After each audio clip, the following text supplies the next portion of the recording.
నమస్తే, welcome to hit TV. నా పేరు నరేష్. Kalvakuntla Kavitha June 2న party పెట్టబోతుందా? అంటే 99.9% కవితక్క పార్టీ పెట్టబోతుందని తెలంగాణ జాగృతి నేతలు అంటున్నారు. దీనికి ఒక 2 ఎగ్జాంపుల్స్ కూడా ఉన్నాయి. ఈరోజు తెలంగాణ జాగృతి నేతలతో పొద్దునుంచి కల్వకుంట్ల కవిత లైన్గా చాలామంది జాగృతి సంబంధించి చాలామంది సంఘాలను ఆమె కలిసింది. చాలామంది కలిసిపోయినారు. వాళ్ళతో చిన్న సమావేశం కూడా ఏర్పాటు చేసుకుంది. సింగరేణికి సంబంధించి అనుబంధ సంఘాన్ని కూడా ఆమె ఈరోజు ఏర్పాటు చేసింది. ఇక్కడ కవిత ఒకసారి ఆలోచన విధానం మనం చూసుకుంటే, కవిత ఆమె ఎక్కువగా బీసీలు, జ్యోతిరావు పులే, గిరిజనులు అని చెప్పేసి అన్ని కులాల కోసం, ముఖ్యంగా సామాజిక తెలంగాణ అంటాం కదా, సామాజికంగా ఆమె ఆలోచిస్తున్నట్టు కనిపిస్తుంది. చాలా వరకు ఆమె వేసిన ఈ అనుబంధ సంఘాల్లో అధ్యక్షులు అందరూ కూడా బీసీలే ఉన్నారు. వాస్తవానికి తెలంగాణలో కాంగ్రెస్ పార్టీ ఎవరికి ఇస్తుంది? పొన్నాల లక్ష్మి తప్పితే మిగతా వాళ్ళందరూ కూడా ఓసీలే. బీఆర్ఎస్ పార్టీ ఎప్పటికీ కూడా అధ్యక్ష పదవి ఓసీనే. ఇటు తెలుగుదేశం పార్టీ అయినా ఓసీనే, పవన్ కళ్యాణ్ జనసేన అయినా ఓసీయే, జగన్మోహన్ రెడ్డి అయినా ఓసీ. బీజేపీ మొన్న ఒక బీసీకి ఇచ్చింది. బీసీకి ఇస్తే దుమ్ము దులిపిండనే చెప్పుకోవాలి బండి సంజయ్. మళ్ళీ ఇప్పుడు ఓసీ ప్రెసిడెంట్ అయినాడు. మొత్తానికి ఇక్కడ సామాజిక తెలంగాణ అనే నినాదం తీసుకొస్తున్న రాజకీయ పార్టీలు, రాజకీయ నాయకులు, కానీ సామాజిక తెలంగాణ ఎక్కడ లేదు.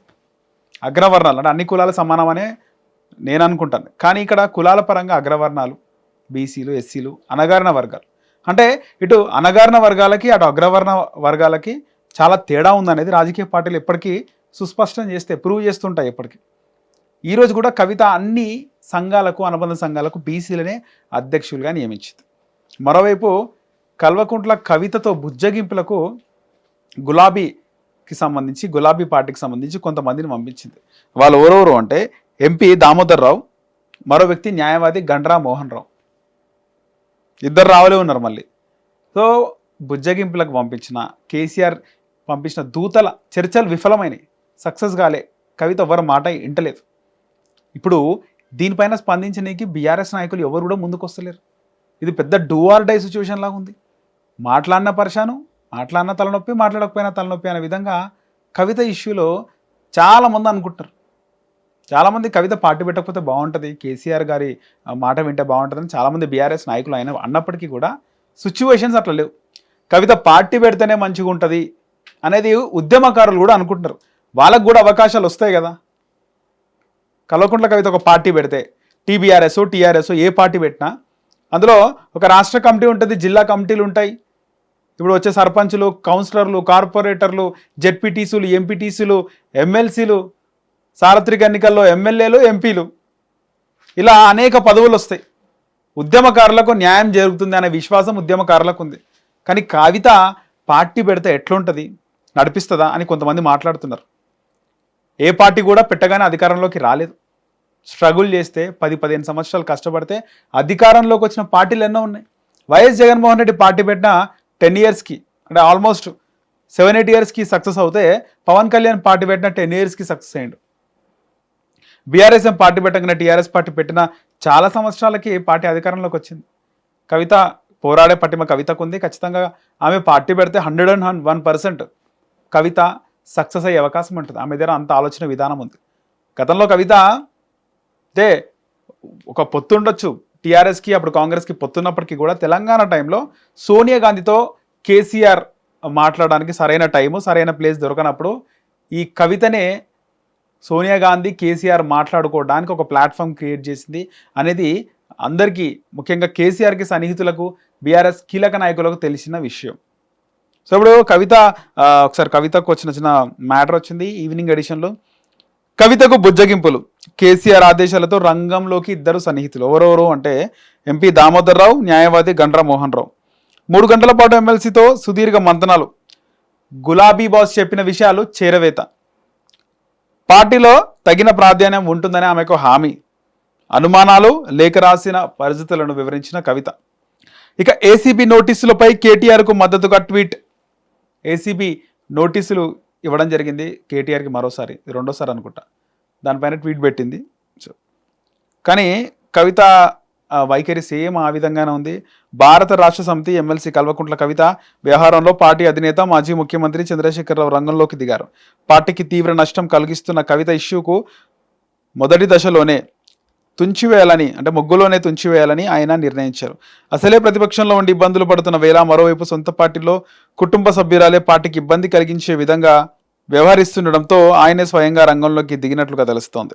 చికాకులను వీలైనంత త్వరగా తొలగించుకుంటే పార్టీకి రాబోయే రోజుల్లో మరింత ఇబ్బందులు ఎదురవుతాయని ఆయన గుర్తించినట్టు తెలుస్తుంది. నిజంగా ఇబ్బందులు ఎదురవుతాయి అనేది ఒకటి ఉంది. పార్టీలో ఒక చీలిక అనేది వస్తాయి. అంటే కాంగ్రెస్ కానీ అంటే ప్రభుత్వ వ్యతిరేక ఓటు చీలిచ్చే అవకాశం ఉంటుంది. అలా అని చెప్పేసి తనకు రాజకీయంగా ఎదగకుండా చేస్తే ఊరుకుంటానా అనేది కవిత వర్షన్గా ఉంది. అయితే పార్టీలో ఇప్పటికే సరిగా లేదు, పార్టీ పైగా ప్రతిపక్షంలో ఉన్నాము, ఎందుకు గొడవ అని చెప్పేసి కేసీఆర్ ఉద్దేశం ఉంది. కానీ కవిత ఇంటలేదు. టైం మళ్ళీ మళ్ళీ రాదు. ఒకసారి కలిసినమా అన్న తోవలోనే నడవాలి, అన్న అడుగు జాడల్లో నడవాలి, అన్న ముఖ్యమంత్రి అవుతాడు, నాకేంది అనేది కవిత వర్షన్. పైగా రాజకీయంగా చాలా పోరాడే పటిమ ఉంది, ఆమెకి స్ట్రెంత్ ఉంది, గ్రౌండ్ లెవెల్లో పనిచేస్తుంది, మంచి పట్టున్నది, అనర్గళంగా మాట్లాడుతుంది, సబ్జెక్ట్ పైన పట్టుంది. పైగా ప్రస్తుత ముఖ్యమంత్రి రేవంత్ రెడ్డిని టార్గెట్ చేయడంలో కేటీఆర్ కంటే కవిత సూపర్ అని చెప్పుకోవాలి. ఎప్పటికప్పుడు కవిత టార్గెట్ చేస్తూనే ఉంటుంది రేవంత్ రెడ్డిని. రేవంత్ రెడ్డి ముఖ్యమంత్రి అయినప్పటి నుంచి చెడు కూడా ఆడుకుంది. అసెంబ్లీలో జ్యోతిరావు పూలే విగ్రహం పెట్టాలని ఆ కంచె ఐలయ్య ప్రొఫెసర్ ఆయన కాల్ చేసిందని ఆయనే చెప్పిండు. తర్వాత ఈ కరెంటు ఛార్జీలు పెంచిన నిరసనలు, ఎప్పటికప్పుడు ఒక పందా అంటంగా ఒక వ్యూహంతో ముందుకెళ్తుంది కవిత. కానీ పార్టీ పెట్టాల్సిన పరిస్థితి వస్తే పెడితేనే బాగుంటుందని ఉద్యమకారులు అంటారు. ఎందుకంటే ఉద్యమకారులు ఎవరు కూడా బాగుపడింది లేదు. తెలంగాణ వచ్చిన తర్వాత తెలంగాణ ఉద్యమకారులు ఎవరు బాగుపడ్డారు? POW సంధ్య మేడం, ఆమె ఎంత పోరాటం చేసింది తెలంగాణ టైంలో. ఆమె లాంటి వాళ్ళు చాలామంది, వందలు వేల మంది పోరాటం చేశారు. ఆమె మన ఇంటికి పోతే ఆమెకున్న ప్లాట్లలో తెలంగాణ ఉద్యమంలో తిరగడానికి ఒక ప్లాట్ నేను అమ్ముకున్నా అని చెప్తుంది. ప్లాట్ అమ్ముకొని మరీ నిరసన కార్యక్రమంలో పాల్గొన్నా, ఏ నియోజకవర్గంలో ఏ జిల్లాలో నిరసన కార్యక్రమం ఉంటే ఆడికి పోయినా, మాకు డబ్బులు ఎక్కడి, మాకేం ఓవర్ ఏ రాజకీయ పార్టీ ఇవ్వలేదు, సొంత డబ్బులు పెట్టుకొని తెలంగాణ రావాలని కొట్లాడినాం. ఆమె లాంటి వాళ్ళు వందల వేల మంది ఉన్నారు ఉద్యమకారులు. ఊరికే తిరిగిన కార్యకర్తలు, వాళ్ళ టైం పక్కబెట్టి తిరిగిన వాళ్ళు ఉన్నారు, డబ్బులు ఖర్చు పెట్టి తిరిగిన ఉద్యమకారులు ఎంతోమంది ఉన్నారు. రాజకీయంగా వాళ్ళు భూస్థాపితం అయిపోయినారు. రాజకీయంగా అవకాశాలు లేక, కాంగ్రెస్ పార్టీ అంటే ఇష్టం లేక, భారతీయ జనతా పార్టీలోకి పోలేక, ఇటు టీఆర్ఎస్లో ఉండలేక, కేసీఆర్ వైఖరి సరిగా లేక వాళ్ళు ఎంత నష్టపోయినారు, ఎంత మనోవేదన. సరే తెలంగాణ వచ్చిందనే సంతృప్తి తప్పితే వాళ్ళకు జరిగిందేం లేదు, ఒరిగిందేం లేదు. అలాంటి ఉద్యమకారులు అందరూ కూడా రేపు కేసీఆర్ కూతురు కవిత గనక పార్టీ పెడితే వాళ్ళు ఖచ్చితంగా 1 by 1 కొన్ని వందల మంది వచ్చి ఇదే కల్వకుంట్ల కవిత పెట్టిన పార్టీ స్టేజ్ పైనే వాళ్ళు ఇన్ని రోజులు ఎప్పుడు తెలంగాణ కోసం ఏ విధంగా కొట్లాడినాం, ఏ విధంగా కేసీఆర్కి మేము సహకారం అందించినాం అనేది వాళ్ళు చెప్పే ప్రయత్నం ఖచ్చితంగా చేస్తారు. ఆ రోజు కోసం చాలామంది తెలంగాణ ఉద్యమకారులు చూస్తున్నారు. ఇక్కడ కవిత పార్టీ పెడితే ఇక్కడ కుటుంబంలో చీలిక కాదు, ఏ పార్టీలో చీలిక లేవు, ఏ ప్రాంతీయ పార్టీ కుటుంబాల్లో చీలిక లేవు. ప్రాంతీయ పార్టీలు తెలంగాణలో సరే, ఇక్కడ కేసీఆర్ బీఆర్ఎస్ ఒక్కటే అనుకోవచ్చు. తెలుగు రాష్ట్రాల్లో ఏవేవి ఉన్నాయి ప్రాంతీయ పార్టీలు అంటే? టీడీపీ ఉంది. టీడీపీ పార్టీలో విభేదాలు లేవా? కేవలం పార్టీ కోసమే అంటే అటు చంద్రబాబు నాయుడు ఎన్టీఆర్ దగ్గర పార్టీని గుంజుకున్నాడు అనేది ఒకటి ఉంది. సరే, ఎన్టీఆర్ దగ్గర పార్టీ గుంజుకున్నాడో లాక్కున్నాడో పార్టీని తీసుకొని డెవలప్మెంట్ చేసిండు. కానీ బాలకృష్ణ దగ్గర అయితే హరికృష్ణ దూరం అయిండు. ఇటు బాలకృష్ణ ఫ్యామిలీ క్లోజ్గా ఉంటే జూనియర్ ఎన్టీఆర్, కళ్యాణ్ రామ్ దూరంగా ఉన్నారు పార్టీకి. లోకేష్ ఆ పార్టీకి వారసుడు అయితే జూనియర్ ఎన్టీఆర్ ఏం కాకుండా పోయిండు. ఆ పార్టీలో కూడా విభేదాలు ఉన్నాయిగా పార్టీ కోసం. అంటే నాయకత్వం మా చేతిలో పట్టు ఉండాలా, మా చేతిలో పార్టీ ఉండాలని. సేమ్ ఇక్కడ కూడా అదే జరుగుతుంది. ఒక పదవి కోసం, పవర్ కోసం, ఒక ఆధిపత్యం కోసం కేటీఆర్ చేతిలోనే మొత్తం ఉంది అనేది ఖచ్చితంగా అందరికి తెలిసిన విషయమే. హరీష్ రావు కూడా అది ఉంది. టైంకి ఆయన కూడా బయటకు వస్తారంటున్నారు. భవిష్యత్తులో ఎప్పుడైనా వచ్చే అవకాశం ఉంటుంది. రేపు పెద్ద ఆయన ఉన్నాడు, పెద్ద ఆయన తర్వాత ఖచ్చితంగా గొడవలు అనేటివి జరుగుతాయి. కేసీఆర్ గారు ఉన్న రోజులు ఆయన కలిసి ఉండాలని చెప్పి నిన్న వి ప్రకాష్ లాంటి వాళ్ళ ఇంటర్వ్యూలో చెప్తున్నారు. అక్కడంటే జగన్మోహన్ రెడ్డి షర్మిల కొట్లాడినప్పుడు వైఎస్ రాజశేఖర రెడ్డి గారు లేరు. కానీ ఇక్కడ కేసీఆర్ ఉన్నాడు కదా, ఉన్నప్పుడు ఎట్లా కొట్లాడతారు వీళ్ళు? కవిత, కేసీఆర్ ఉన్న రోజులు వాళ్ళు కొట్లాడరు అంటున్నారు. కానీ ఈమె ఉద్యమకారుల కోసం, బీసీల కోసం, రాజకీయ భవిష్యత్తు కోసం కవిత ఆలోచిస్తుంది. ఏమంటుంది ఇంకా కవిత ఇంటికి వారిద్దరు? సోమవారం మధ్యాహ్నం వీరిరువురు కలిసి బంజారా హిల్స్, వీరిరువురు అంటే ఆయన ఎంపీ దామోదర్ రావు, ఇంకొక గండ్రా మోహన్ రావు, వాళ్ళిద్దరు కూడా కవిత ఇంటికి వెళ్ళారు. దాదాపు 3 గంటలకు పైగా కవితతో చర్చలు జరిపారు. కేసీఆర్ చెప్పమన్న విషయాలన్నీ కూడా ఆమెకు చెప్పారు.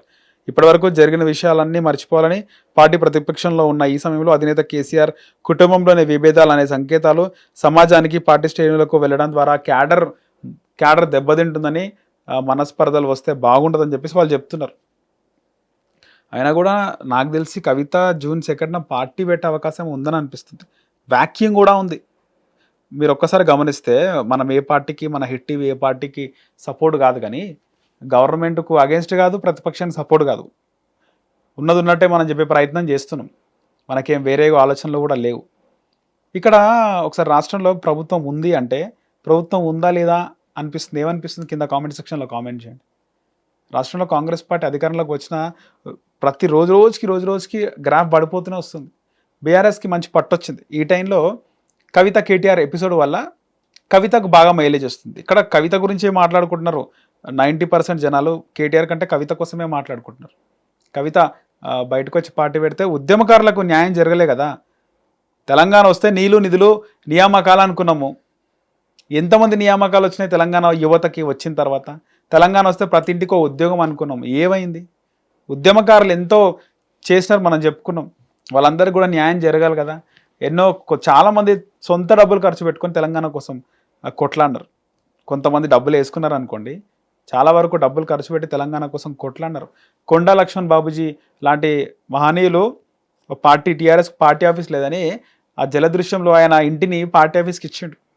ఎవరైనా ఒక ఇల్లు సంపాదించుకుందామో, ఇల్లు కొందాము అనుకుంటారు, కానీ ఒక ఇల్లుని దానం చేసే వాళ్ళు ఒక పెద్ద మహానుభావులే అనుకోవాలి, మహనీయులే అనుకోవాలి.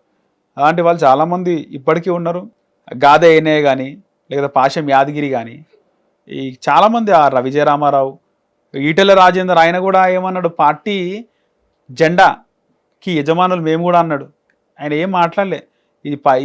ఈ జెండా ఏదైతుందో ఆ జెండాకి మేము కూడా యజమానులు అంటే అందరు కలిసి కదా పార్టీ పెట్టినారు. అప్పుడు గతంలో మీరు గమనిస్తే కనుక ఒక కీలక నాయకుడిని పార్టీ నుంచి బహిష్కరించడం జరిగింది. టైగర్ నరేంద్రని ఆయనను బహిష్కరించినారు. ఈటెల రాజేందర్ ఒక మాట అన్నందుకు ఆయనను బహిష్కరించినారు. నాయన నరసింహారెడ్డి గారు ఆయన వృద్ధాప్యంలో ఉంటూ చనిపోయిండు. ఇలా చేసుకుంటూ పోతే ఏది కూడా మిగలదు. అంటే అది రిటర్న్ వస్తుంది కర్మ అంటారు కదా. కవిత రూపంలోనే రిటర్న్ వచ్చే అవకాశం ఉంది. రేపు కూతురు పార్టీ పెడితే క్లిక్ అవుతుందేమో, ఎవరికేం తెలుసు. పైగా కేటీఆర్ ఎవరు మాటినాడు, ఆయనకు అహం ఎక్కువ అని చాలామంది మాట్లాడుతుంటారు. ఏమో కవిత డౌన్ టు అర్త్ ఉంటుందేమో. సిచ్యువేషన్లు వస్తే ఏ మనిషి అయినా చేంజ్ అవుతారు. మనిషి ఎంత ఆకర్షణలో ఉన్నా సర్టన్ సిచ్యువేషన్స్ వస్తే గ్రౌండ్ లెవెల్ నుంచి ఆయన ఎవరినైతే తిట్టిండో, ఎవరినైతే చీప్గా చూసిండో వానే రెస్పెక్ట్ ఎక్కువ ఇస్తాడు. మనిషి ఏ క్షణంలోనైనా మనిషి మారే అవకాశం ఉంటుంది. కవిత ఇంత డేర్ చేసి అటు హేమాహేమిలో కేటీఆర్, కేసీఆర్, హరీష్ రావు అని కాదనుకొని బయటకు వచ్చి పార్టీ పెట్టిందంటే ఎంత గ్రౌండ్ లెవెల్లో పనిచేస్తుందో, ఆమె ఆలోచన విధానం ఏ విధంగా ఉందో కూడా మనం అర్థం చేసుకోవచ్చు. సో కింద మీరేమనుకుంటున్నారు కింద కామెంట్ సెక్షన్లో కామెంట్ చేయండి. అలాగే మన హిట్ టీవీని సబ్స్క్రైబ్ చేసుకోండి. హిట్ టీవీ యాప్, ఇందులో short news, live news, entertainment shows, movies, digital magazines తో పాటు మీ జిల్లా వార్తలను కూడా ఫ్రీగా చూడొచ్చు.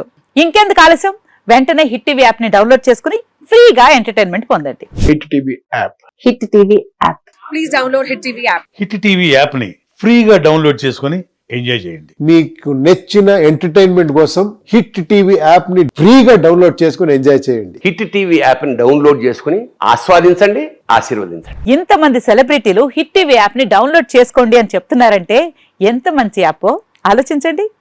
అమెరికా అమెరికా అమెరికా అమెరికాలో చదవాలనుకునే వాళ్ళకి విశ్వసనీయమైన పేరు మన శౌర్య కన్సల్టెన్సీ.